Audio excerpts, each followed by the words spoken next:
vou contar de 1 a 3 e quando eu disser 3, você vai liberar uma palavra ainda antes de assentar. Uma palavra que determina o rumo profético daquilo que Deus te confiou como verdade para esse ano de 2024.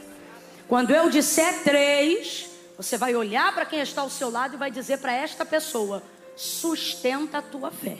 Meu Deus! Só isso que você vai dizer. Sustenta a tua fé. Ah, Camila, mas a minha fé não é tão grande. Não importa. Tudo que está para acontecer depende da fé que você aguenta sustentar agora. Tá bom? Então quando eu disser 3, você vai dizer para quem está ao seu lado. Mas diz daquele jeito. Sabe assim, quando você compra uma coisa que você pensa que não vai dar conta de pagar e tu tem que dobrar o plantão, mas tu paga? É tipo isso. O Senhor está dizendo: sustenta. Sabe quando a gente era criança que botava um pouquinho mais de comida no prato e percebia que não ia aguentar, mas tinha uma mãe, um pai um pouco mais rígido na área da educação, que não aceitava desperdício, principalmente se a família fosse mais pobre. E aí quando você dizia não quero mais, aí a mãe dizia engole. É mais ou menos nessa vertente. Você vai dizer o sustenta dessa maneira. Como quem diz: você veio até aqui, não tem como voltar não. É daqui pra frente. Ah, mas eu acho que eu criei demais. Ah, eu acho que eu projetei. Ah, eu acho que eu fui um pouco mais além do que onde minhas pernas. Exatamente, porque não é sobre pernas, é sobre fé. Foi o próprio Deus que permitiu o cálculo e um pouco mais além. Aí na hora você pensa: ai, eu fiquei emocionado. Eu fiquei emocionado. E o Senhor me trouxe aqui nessa noite para dizer: agora sustenta. Sustenta. Então quando eu disser 3, você vai dizer a quem está do teu lado: sustenta a tua fé. É 1, preparar. É 2, para de dar sorrisinho, que é para ele entender que é coisa séria. 2,5, você vai dizer: sustenta a tua fé. É 1, é 2, é 3, diga! Sustenta a tua fé. Isso, diga glória a Deus. Senta dando aleluia. Aleluia. Vai sentando e vai glorificando.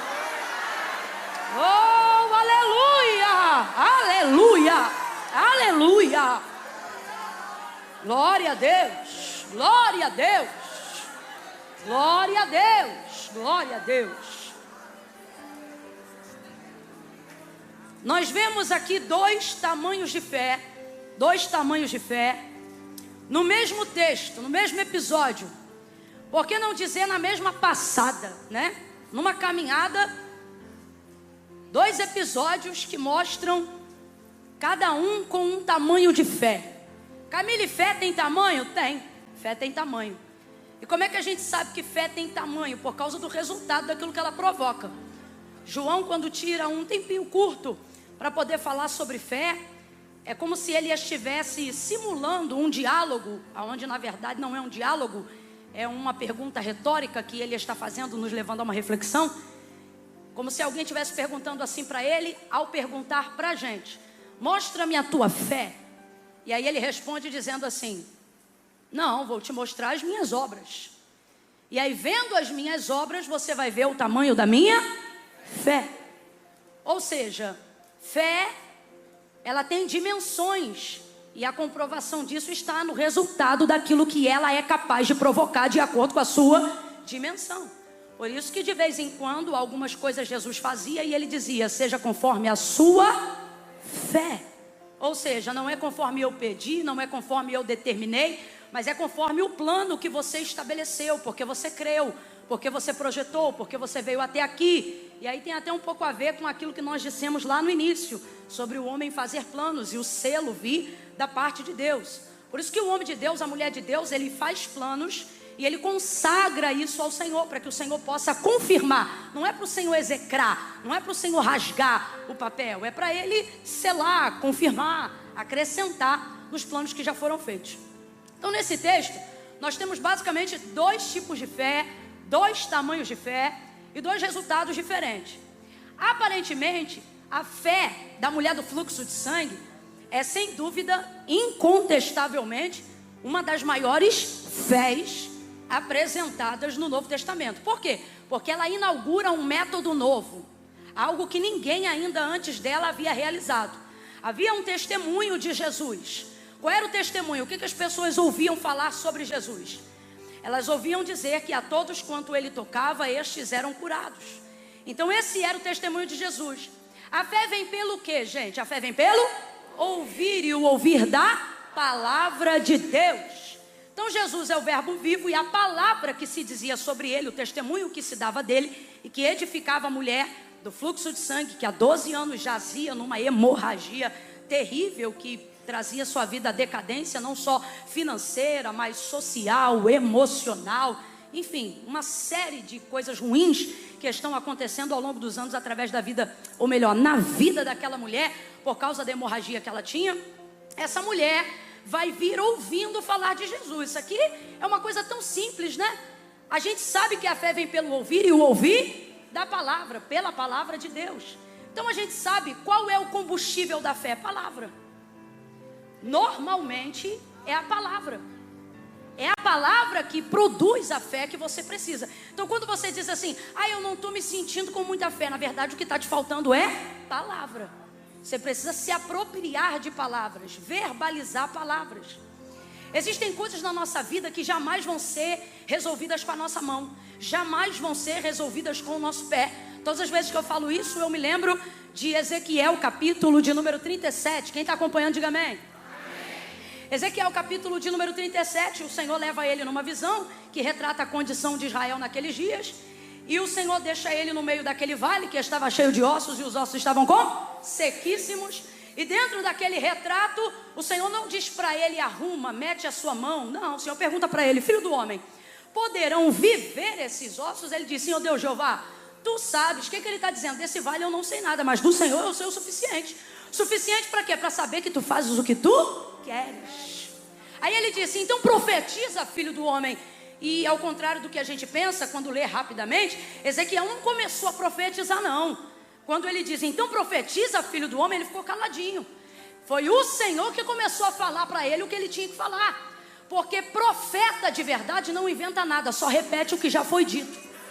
E é isso que Ezequiel vai fazer, ele fica caladinho esperando Deus dar a direção. Aí ele diz assim, filho do homem, profetiza assim, ossos secos, ouçam a palavra do Senhor. Aí ele repetia, ossos secos, ouçam a palavra do Senhor. E tudo que Deus falava, Ezequiel repetia. Tudo que Deus falava, Ezequiel repetia. Agora vem comigo só por um instante. Estamos falando sobre desenvolver fé pela palavra de Deus. O único método de produzir uma fé verdadeira, transformadora, poderosa e genuína. Agora, veja, se ele está num vale, não é num oásis, é num vale. Num vale, ou seja, escuro, porque o vale é profundo, né? Ele não está cercado de árvores. O texto diz que ele está cercado de ossos. Imagina, crânio para um lado, fêmur para o outro. É uma visão terrível. Se a gente for produzir ou imaginar o tipo de sentimento que aquela visão está provocando em Ezequiel, a única coisa que a gente vai poder visualizar é a sensação de medo. Eu não vejo aqui um ímpeto profético. Não, o cara foi pego a frio numa visão. Tanto é que o texto é claro, me pegou e me tomou. Ou seja, eu não fui porque quis. Quando eu vi, eu estava lá. O texto diz assim, e me deixou lá. Daqui a pouco ele se viu, abre aspas, presencialmente sozinho. Porque primeiro ele vê uma mão que pega ele, mas depois a mão que pegou ele, leva ele e deixa ele lá, não está mais com ele lá. O que prova para nós uma outra coisa, e tem tudo a ver com fé desenvolvida pela palavra.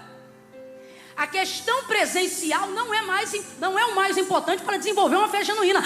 Pelo contrário, às vezes, Deus demonstra uma aparente ausência física de mover para que a fé genuína possa aparecer. Como assim, Camila? Enquanto você vê mão de Deus te movendo, você não exercita a fé da mesma maneira. É quando o mover da mão de Deus se ausenta que você começa a ficar atento de verdade ao que ele está falando. Agora veja, o que levantou os ossos no meio do vale foi a mão de Deus? Não, foi a capacidade que Ezequiel tinha de ouvir aquilo que Deus estava falando. Então, de vez em quando pode te faltar a mão que move aonde você gostaria. Agora, nada disso impede a realização do milagre. Por quê? Porque não é sobre mão, não é sobre pernas, é sobre ouvir a voz que fala com você. É sobre a palavra. Completa aí para mim, por favor. É sobre a Então ele não está vendo mais a mão que o tomou. Ele está cercado de um vale, num vale cheio de ossos, certamente sentindo a princípio um pouco de medo. Mas o texto diz que ele segue repetindo aquilo que Deus está falando. Ele segue profetizando. O que ele está sentindo enquanto ele profetiza? Eu não consigo imaginar que ele esteja sentindo muita coisa além de medo. Mas ele segue profetizando aquilo que Deus está falando. Eu imagino que tudo continua escuro como estava antes. Mas ele continua profetizando. Não há nada que aqueça a alma dele naquele momento. Mas ele continua profetizando. E nas primeiras palavras proféticas não há mover algum no vale. Ele está profetizando é no eco, está profetizando é na voz, está profetizando é na solidão mesmo. O texto diz que demora um pouquinho. Não é que o texto diz que demora, mas se você analisar, você vai ver que primeiro ele profetiza de 3 a 4 coisas, para só lá pela quinta, quando Deus diz assim para ele, ó, diga-lhe assim, filho do homem, porque parece que nada acontecia. Aí Deus vai dizer assim, diga-lhe assim, filho do homem, vento dos 4 cantos sopra sobre este vale. E aí ele dizia, vento dos 4 cantos sopra sobre este vale. E enquanto ele repetia isso, aí o texto diz que começou a ouvir um barulho. Então veja como desenvolvimento de fé não tem associação alguma com sentimento, mas com a capacidade que você tem de reproduzir repetidamente uma palavra que você recebeu, mesmo quando aparentemente toda a realidade parece paralisada diante do que você está profetizando. É exatamente isso que está acontecendo no vale. Quem está entendendo, diga amém. Mas ele segue profetizando. É assim que nós desenvolvemos a fé. Você vê o marido ficando cada vez mais viciado. E quanto mais viciado ele fica, mais você repete, esse aí vai ser pastor, esse aí vai ser obreiro, esse aí vai ser um homem de Deus. E você vai vendo por um tempo a paralisia, o contraste entre a realidade e a fala. Mas o que é fé? Fé não é a capacidade que eu tenho de sentir. Fé é a capacidade que eu tenho de profetizar o que eu sei, mesmo quando eu não estou sentindo nada. Se Ezequiel, imagino eu, fosse dar voz ao que ele sentia antes de haver um mover naquele vale, certamente ele daria voz ao seu medo. Nós somos muito rápidos em dar voz ao nosso medo, mas somos vagarosos em dar voz à nossa fé. Sentimos-nos constrangidos em falar do que ninguém acredita, em falar do que não combina com a realidade, em falar do que Deus falou sobre nós, em repetir o que Deus disse a nós. Ficamos com medo de sermos taxados de louco, ficamos com medo de parecer que aquilo que estamos falando não vai acontecer. Só que o compromisso daquilo que Deus entrega não é com quem recebe, é com Ele que promete. E aí a gente acaba não verbalizando aquilo que Deus falou. Mas Ezequiel verbaliza. Eu tenho para mim que quando ele viu cada osso se juntar ao seu osso, o medo que estava antes ficou até maior. Porque quando Deus começa a mover e você percebe aonde você está, às vezes quando o milagre começa, o medo aumenta. Só que o texto diz que ele continuava profetizando. Agora vamos supor que Deus tivesse feito isso de uma outra maneira. Só por um instante, acompanhe o raciocínio. Imagine que Deus tivesse pego o mapa do esqueleto humano e tivesse dado a Ezequiel. E tivesse dito assim, Ezequiel, é assim que se constrói, ó. O fêmur, a bacia na espinha, espinha nisso, crânio, coloca assim, desce dessa maneira. Se ele tivesse um mapa do esqueleto humano e com as mãos, sem precisar dizer nenhuma palavra, ele pudesse unir cada osso ao seu osso, ele também seria capaz de fazer essa obra. Mas ela não seria tão perfeita por 2 motivos. Primeiro, ele jamais saberia se o osso do fêmur que ele está colando na bacia é o osso da mesma pessoa. Segunda coisa, imagine o tempo. Eu quero que você diga após mim, diga tempo. O tempo que levaria para ele fazer isso com as mãos.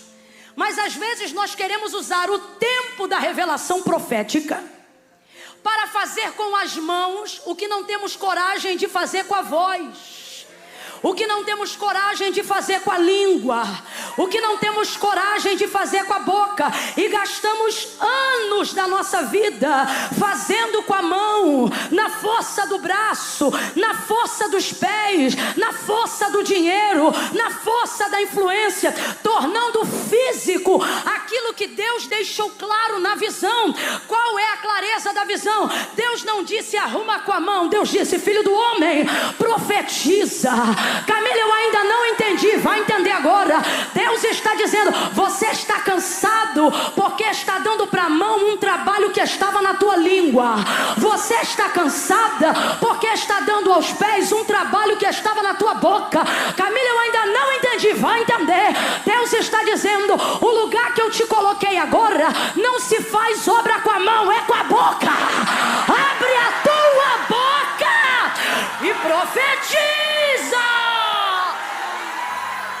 Ezequiel profetizava, ele dava voz ao que Deus falava. Agora eu te pergunto, se é Deus que está falando, por que quando Deus fala a Ezequiel, o vale não se arruma?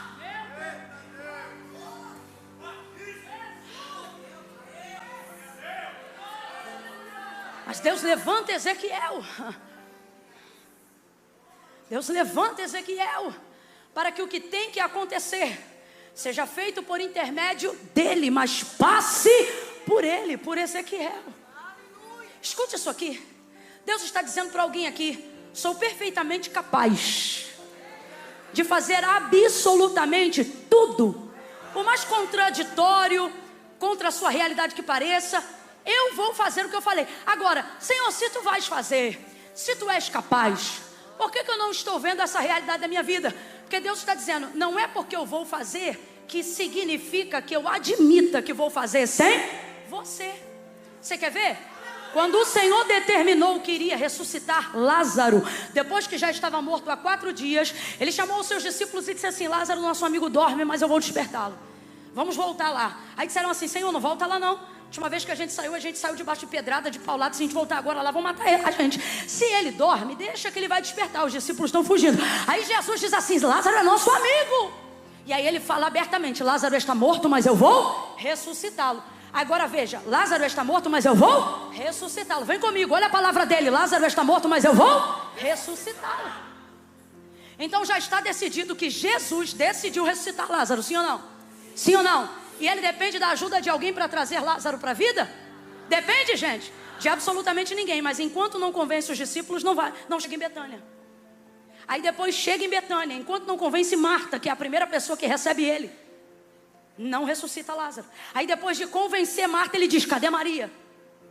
Aí Marta chama Maria e ele convence Maria. As mesmas palavras que ele disse para Marta, ele também diz para Maria, eu sou a ressurreição e a vida. Ainda que ele esteja morto, ele vai ressuscitar. Terceira e última coisa, olha o que vai acontecer. Se Jesus já sabia que ele estava morto, sabia que era 4 dias, já estava decidido a ressuscitá-lo, Jesus também sabia onde ele estava sepultado, sim ou não? Sim ou não? Mas não foi lá, disse para Marta e Maria, me leva, me mostra, Tem coisa na nossa vida que está como o vale de Ezequiel, seco. Tem coisa na nossa vida que está como a morte de Lázaro, sendo comido de bicho, em estado de putrefação. E você diz, cadê a promessa? E o Senhor está dizendo, me leva lá. Aí o que o Senhor falou, Deus também dizia o que Ezequiel tinha que dizer, mas os ossos não se moviam à medida que Deus falava, se moviam à medida que Ezequiel profetizava. Deus trouxe pessoas aqui numa direção muito clara, e Ele está dizendo, 2024 você arruma com a boca, ressuscita com a boca, você levanta com a boca, vai ensinar com a boca, vai acalentar com a boca, vai consolar com a boca, vai curar com a boca. A Bíblia diz que a língua, ela pode ser inflamada pelo inferno, mas uma língua cheia do Espírito Santo é o avivamento que responde um clamor da igreja. Pegue na mão de alguém, eu estou sentindo uma graça de Deus tão grande aqui. Não segure de qualquer maneira não, faça ele entender, segure aí, que ele não chegou numa noite comum, numa noite de entretenimento gospel. Eu não sei se você é da casa ou se você é visitante, mas aperta a mão de alguém e diga assim, você sentou ao lado de um profeta. A minha boca vai te levantar hoje, a minha boca vai mexer com a tua estrutura hoje. O que Deus tem para fazer na sua vida virá através da capacidade que você tem de verbalizar o que já ouviu. como Deus está mandando. Por que não verbalizas o que